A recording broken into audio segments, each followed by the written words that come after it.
I'm sure we've all been in this situation. You see a truck coming at you. You think, maybe I can shoot the driver before he hits me.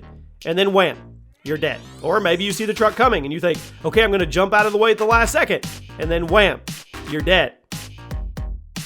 Warzone is a ton of fun, and it is my favorite battle royale on the market right now. I haven't been as excited to get on a game, whether I win or lose, in a long time.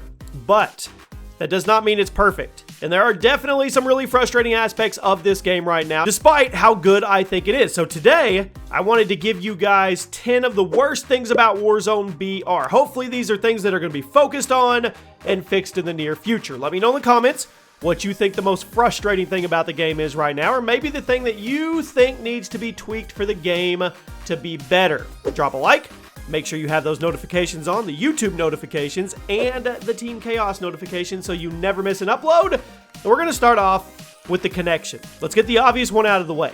It is definitely, well, there's something screwy going on with the connection in Warzone right now. Sometimes you'll get shot around corners, sometimes you'll get melted immediately from stupid distances because of the compensation, and sometimes you'll just get weird jitters and hiccups and lose gunfights because of it. Then you could have the good old-fashioned rubber bands. The connection, it's weird, and honestly, I think we were all probably expecting that. After all, Call of Duty isn't exactly known for having great server quality. So when they announced they were releasing a 150-person battle royale, I think we all expected the servers were going to be a little rocky at first. Hopefully, IW fixes this, because it's definitely one of the most frustrating aspects of the game right now. When a game has this much funding behind it, and this much potential, and this much support, there's no excuse for unreliable servers. Next up is a pistol. The 357 Magnum. 3 words. Screw this gun. Now, I don't know a single person who actually likes getting this gun in the gulag, although now that I've said it, I know there will be a few people in the comments talking about how much they love it, and Jimmy, you're just no good with it, you need to hit your shots. And you're probably right. The 357 is a 2-shot kill to the body, 1 shot to the head, which sounds good. But the idle sway is so weird, and the fire rate is so low that it's extremely frustrating to use. It is such an inaccurate gun, and a lot of times when people get it in the gulag, they say screw it, and they run at their enemy to punch them in the face instead of actually shooting, because honestly, that's a better strategy most of the time. Now, the 357, it sucks. And it's definitely the worst thing you can get in the gulag. And it's certainly one of the worst things about Warzone right now. At number 8, loadout drop campers. Now, loadout drops are often heavily contested because of how good custom loadouts are in the Battle Royale game. And they did raise the price to $8,500. I think it's still low. I think it should be $12,000. But anyway, it was a pretty controversial thing when the game first came out, but I think we've all kind of accepted that they're here to stay at this point.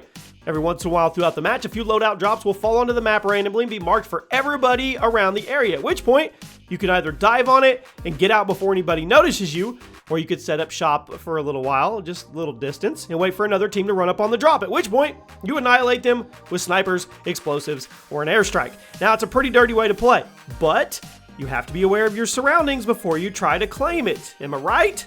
At number 7, claymores and proximity mines. Just like in the core multiplayer, landmines are extremely frustrating. Now, thankfully, they're not nearly as bad as they are over there since you have more health and space to avoid them, but they're still equally as frustrating. There are a lot of ways to bait people into a landmine in this game, like getting someone to chase you around a corner, laying one down, or maybe throwing a proximity mine in a pile of loot, or maybe you want to be a loadout drop camper and just toss them all around the drop and wait for your kill to come in a minute or so later. Like I said, mines aren't nearly as much of a problem in this game as they are in multiplayer, but it's like the traps in Fortnite. It's very satisfying to get a kill yourself with one of them, but it's super frustrating to get hit because you didn't see it coming and the enemy didn't really do anything to earn that damage. Next up is early game UAV spam. What is going on? Ever since the latest update, it's UAV personal radar all the time. What is going on? It seems like there will be 5 UAVs before the first 30 people die now, and I can't tell if it's a bug or not. Regardless, UAVs are extremely helpful tools throughout the game, but they're easily the most powerful in the early game before people get their loadout drops and put on Ghost. Now, UAVs can be bought from stores, or if you're lucky, you could pull one out of a chest. There's actually a perk that gives you a higher odds of pulling a kill streak out of a chest, so you can put that on your custom class and start looting. Now, you may never have to rely on buying UAVs manually, that's cool, but I'm sure we all know the feeling of panic when you're running around looting and you hear that enemy radar overhead. I mean, that announcement over and over and over, all before you ever have a decent loadout. At number 5, thermal snipers. Now, one of the things that has been plaguing the game since it dropped Thermal snipers have been a controversial topic in the Warzone community because of how strong they are. By throwing a thermal sight on your sniper, you not only have a much better view of the map, but you also get an immediate look at people who may not have cold-blooded on.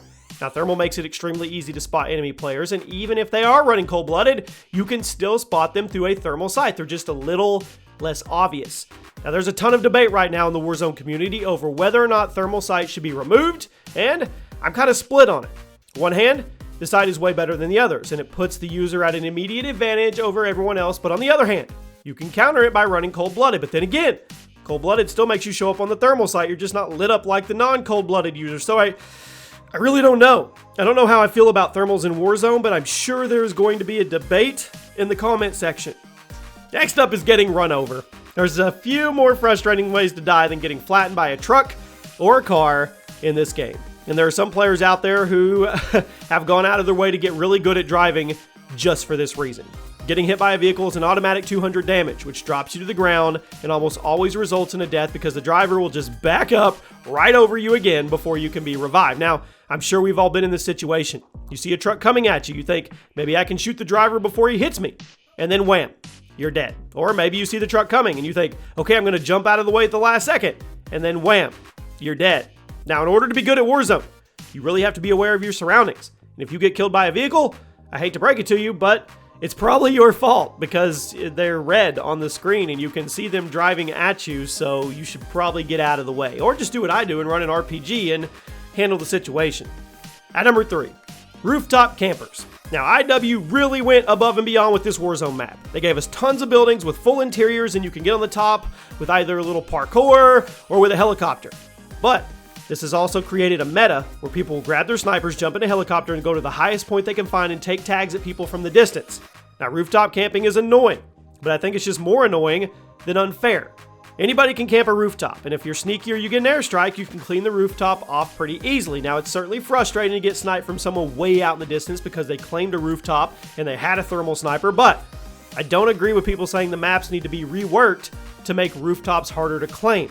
I think it's just part of the game in the meta, and countering the high ground is easy if you actually know the game. At number 2, and I am so guilty of this right now, and until they patch it, I'm going to continue to be guilty of it. RPG spam. For some reason, they're really easy to find on the ground, and while spare rockets are hard to come by, every new RPG has one loaded in there, and you can buy a munitions box from the nearest store and stock up and have a total of 7. RPGs are ridiculously powerful, they deal well over 100 damage, and they seriously mess with the target's audio and perception for a few seconds. You could even argue that the RPG is one of the best guns in the game right now because of how quickly it can clean someone up before they possibly react. I had a game yesterday, I got 2 3-pieces by just blowing up vehicles. Now, I think most of us will agree. The RPGs probably need a nerf in Warzone because it's fun to run up behind someone and RPG them back into the lobby, but it's also extremely frustrating to be on the receiving end of that because, like I said, it's not really fair. It's another one of those things that feels awesome to do yourself, and I have a specific RPG loadout, but when it happens to you, well, it sucks. And the final thing is the most obvious. The audio. That's right, this should have been fixed long before the game ever went live.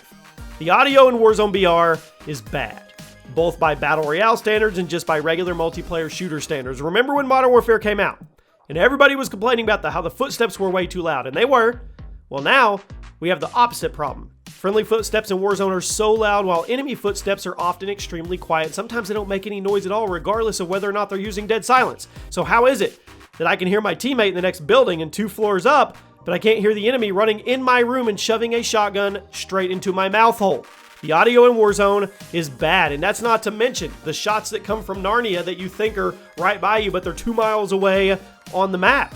It's bad. I hope Infinity Ward fixes it, because if they do, the game is going to immediately get 5 times better. There is nothing more frustrating in a Battle Royale than not being able to hear the people around you so you can react accordingly. And there you have it, my friends. Like I said, Warzone is awesome. I'm hooked. I'm absolutely loving it. I think it has potential to be around for a long, long time. I just think there are key things that they need to focus on sooner than later. You guys let me know what you think. If you found the video informative, drop a like, and I'll see you soon.